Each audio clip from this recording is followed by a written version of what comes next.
Hi there booktube, it's Eleanor here, and today I'm going to be doing a review of The Tidal Zone by Sarah Moss. This was a book that I heard about originally on Mercedes' channel a long time ago now. It must be at least a year or even two. She raved about it and I put it on my list because although me and Mercedes often have different tastes, she tends to be someone that likes a more character-driven plot, and I tend to be someone that likes more of a plot-driven plot and that faster pace. This really just sounded like it might be a story and a set of characters that might appeal to me. And it's been sitting on my shelf for quite a long time. And I have since tried other Sarah Moss books and just found them a little bit lacking for me. And so I've been a bit dubious because she loved this so much, and so do a lot of other people. And because I didn't like the other books by Sarah Moss that I've read, I really was procrastinating about whether to even try this one. And every time I thought about it, I just worried that it wasn't going to live up to my expectations. But as you can tell, because I'm reviewing it, I have now read that book, and so I want to tell you my thoughts on it. So the book's published by Granta. It's about 331 pages long. I read a paperback copy, as you can see here, and it's really nice. It's got French flaps and some really interesting artwork on the inside of those flaps. What really gave me the push to read this actually is that I'm reading it for my book club that I set up with some people from work.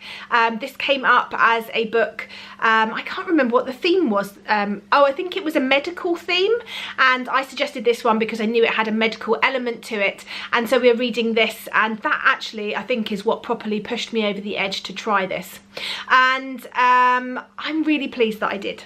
One of the things I ended up doing with this is reading it about 40 pages a day. I was reading this alongside some other books. I decided to read sort of multiple books. I was struggling with my reading and I was finding it really difficult to commit to one book, and I was just in a bit of a weird place, and so I was reading this 40 pages a day, and I think that really worked for me in terms of this writing style because it is very different. It's much more character led.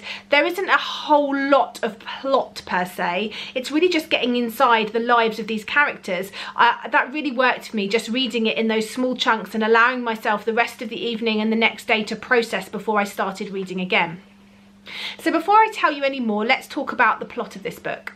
At the centre of this story, our narrator is a stay-at-home father. He has a wife who's a GP, who is the main breadwinner, and he has two children. One, Miriam, who is around the age of 15, and the younger one, who I think is maybe 7 or 8, but she might be older. Perhaps I've got that wrong.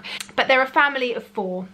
One day the father gets a phone call. His eldest has collapsed in the field at school. She has stopped breathing. A member of staff has resuscitated her and she has been taken to hospital by ambulance. And this is really where we start this. We follow this husband's journey from his point of view, and sort of follow what happens next really. I think this book taps into a parent's worst fear, and as a parent, my worst fear isn't necessarily that my daughter is going to get hurt, but it's that she's going to get hurt or is going to get ill with something that I cannot fix. If you bump your knee, scrape your hand, as a parent, I know I can help with that. But for your daughter to collapse and then not be able to know why, or to possibly ever know the reason why, that I think ultimately is your worst fear, that there's something that happens to them that you can't make all better. And I think that sense of fear and anxiety and guilt and powerlessness really shows and shines through in spades in this novel. One of the things I really enjoyed was the very first initial pages of this book document Miriam, the eldest daughter's, journey into life in like 2 pages, and I just think it was really beautifully written. The writing is evocative and descriptive, and although it's condensing the first 15 years of this girl's life into a few pages, it really gives you that feeling and essence of this life that has been lived.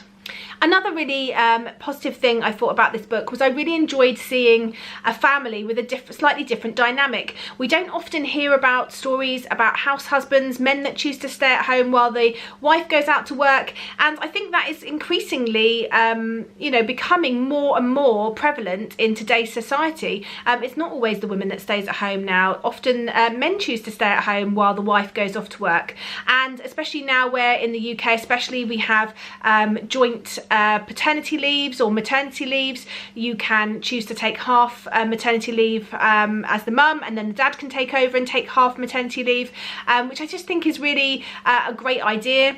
And so it's really nice and refreshing to see that perspective in this book, because it does change the way that things are perceived, yeah, in a really interesting way.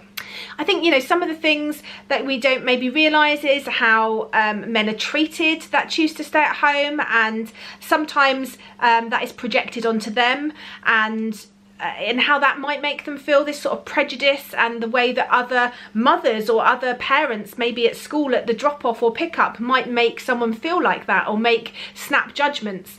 There's a part in this book where he's taken his youngest to a birthday party. It's a swimming party. He's been told by the mother, oh, you don't need to come into the water, the kids are all okay on their own, but if you could stay around as an extra parent, that would be great. His daughter wants to get changed with her friends in the girls' changing room, so he said, go and find this other mother, stick with her, get changed, and I will wait, and I want you to wave at me when you come through into the swimming area so that I know everything's okay. So he's waiting, he's looking through the viewing into the swimming area where the kids are, waiting for his daughter, and he's approached by the receptionist, who tells him that other mothers have complained because they don't know who he is, and they think it's strange that a man is standing there looking in at the children. And even after he explains, he's told that he's making people nervous. And Sarah Moss has written this in such a good way. I felt so angry for him. I felt so angry, and I felt like he just sort of took it. And although it made him feel angry inside, I just got the feeling that maybe that's something that he came across quite often and was quite used to. And I just felt a little bit, yeah, it made me really angry, and angry at maybe a way I might have felt in the past. And it certainly made me, you know, just take a look and think twice. And I think, you know, so often now we think that everybody out there is out for no good, and it's great to be cautious, but I did think that that was interesting. An interesting point to have been made in the book.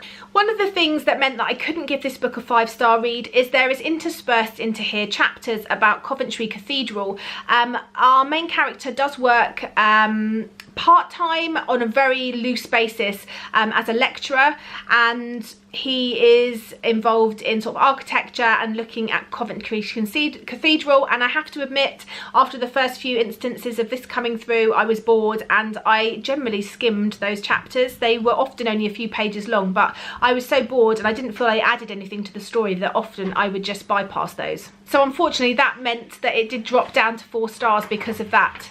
I think this book taps really well into a lot of the fears that we have when we go into the unknown, when we have this unknown entity that we cannot change and we may never know the answer to. I think it really shows how that can change your life, and how it can make you feel, and how it can affect everything that goes on in your life, and how you treat each other and others, and how you treat the world and life itself. So this is a really good snapshot into a very small part of this family's life, and looking at how that has affected them. And I thought it was done really well. I thoroughly enjoyed it. It's a really strong 4-star read. I definitely recommend that you give it a go if you've been toying with it and you weren't sure, or even if you've read Sarah Moss before and haven't liked it and haven't read this one. I really thoroughly recommend it. And as I say, if it hadn't been for those Coventry Cathedral chapters, it probably would have been a 5-star for me. But as it stands, a really strong 4 stars, and I can't recommend it highly enough.